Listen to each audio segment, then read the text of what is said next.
Today we're making Epicurious famous brunch pancakes.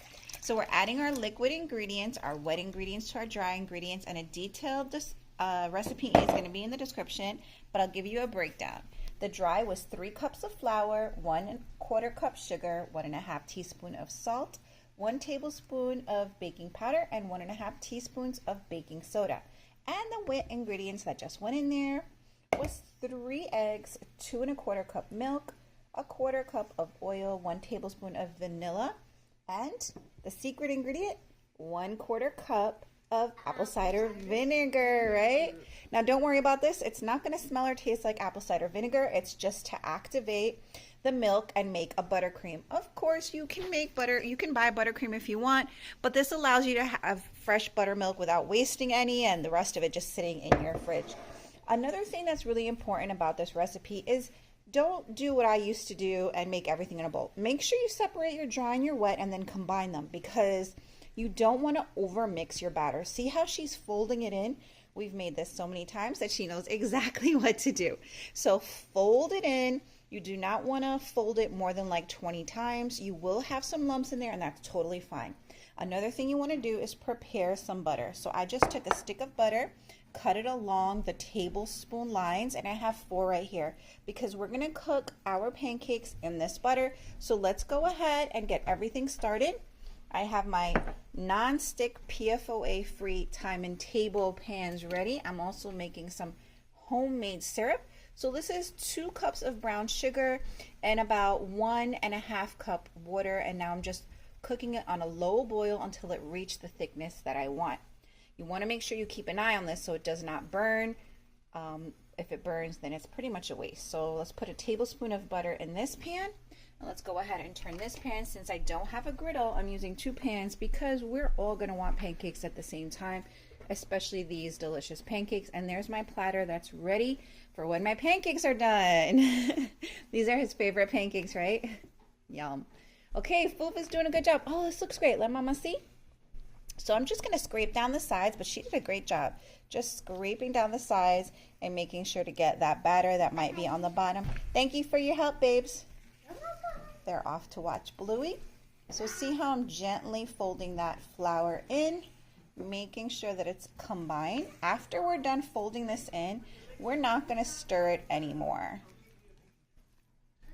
That is almost done. So let's see here. All right, let's take this over to our cooking area. Smells amazing already. Okay, so here we go. So we're taking this bowl over here. You can see our butter is melting, and I have my berry spoon, which is what he used in the Epicurious video as well with all his tips. You can use any scooper you want, but that's the one I'm using. So I'm just going to give this a final scrape down on the sides, and then I'm going to leave it alone. And even when I'm scooping it to put into the pan, I am not going to mix it. I'm going to scoop it from the sides, and I will show you exactly what I mean. So now that my butter is melting, I am just going to use one of these basting brushes, and I'm just going to spread it around my pan just like this, making sure it just gets all the way around my pan. The reason I like these pans is that they are PFOA and PFOS free. Time and Table is one of my favorites, and they're super, super, super easy to clean. They last a long time. So I'm a renter, and my stove has different heat settings. It just likes to act however it likes to act.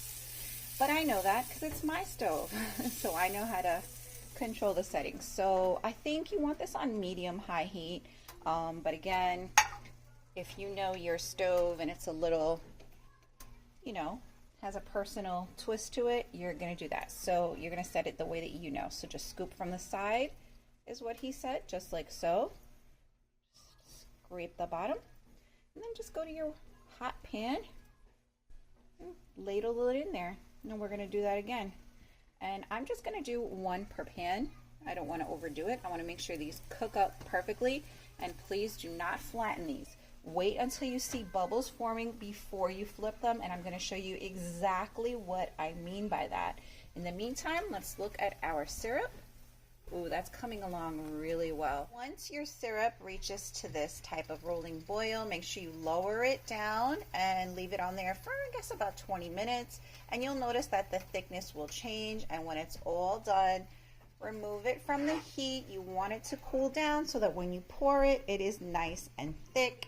And of course, put it on your little trivet and just leave it there. When you're done with this, if you have any leftovers, go ahead and store it in a jar. One with a pouring spout is the best, but you can also store it in a jar like this, and you can see how it crystallizes a little bit. So make sure that you take it out before you use it and let it sit to get to room temperature.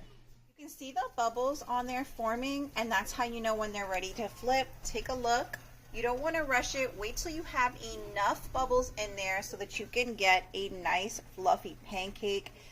Remember, part of the reason that you're putting butter in these pans, like such a generous amount, is that you want your edges to crisp up. So do not rush the process. If I would have flipped it just now, I would have destroyed this pancake. Wait until you see sufficient bubbles and you're ready to flip the correct way. While your syrup is cooling, it's the perfect time to add butter or vanilla or any other flavoring that you want. And as it cools down, the butter will melt and it'll thicken up, and all of the flavors will just blend in and really get infused into that syrup. Take a look at that perfect edge, that perfect pancake. You want it to have that brown coloring, not burnt, just a little bit brown. And that's what is so special about these Epicurious pancakes. Wait till you see how delicious these look on the inside. We've already made a large stack, and we still have a ton of batter to go to make at least double that amount. Ready to serve our first plate of pancakes. We smeared some butter on the plate, and now we're adding our first pancake. Then we're going to smear a little more. How about we use a butter knife, okay? And then get some more butter. We want a lot of butter. So he did have whipped butter. We don't have any today, so we're using our Land O'Lakes butter with olive oil and sea salt, because the butter he did use was salted, and that's part of the yummy taste. And now we're gonna layer this on, and we're gonna add a little bit more butter. It's gonna melt in there. And once that's all done, we're gonna add our syrup. Okay, that looks so good. That looks so good. Okay, here we go. So I'm going to pour the syrup onto the pancakes. Oh my god, it's overflowing! It's overflowing! The more syrup, the better. All right, the first taste test of today. Oh my Look at that. Lord. Fluffy, delicious, Epicurious pancakes. Delicious. Wow. Always a hit. It's And better than last time. it always gets better. Everyone's always waiting. You need that salted butter. You need to make sure that you have that delicious syrup pool around your pancakes. And then you also need to make sure you do not overmix these when you're making them. And you can sit and enjoy.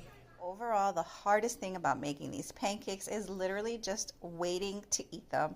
They make great silver dollar pancakes. Look at how fluffy they are. Finally, these extra pancakes will get saved for tomorrow or another day where we want a quick brunch. You can also put these in Ziploc bags and freeze them. Totally up to you, but look at how perfect that fits in this circular container. And then just close it off and put it in your fridge. And tomorrow you can just put it in your toaster oven on reheat and you're good to go. We hope you enjoy this recipe. Have a wonderful brunch. Pancake. And thank you for watching.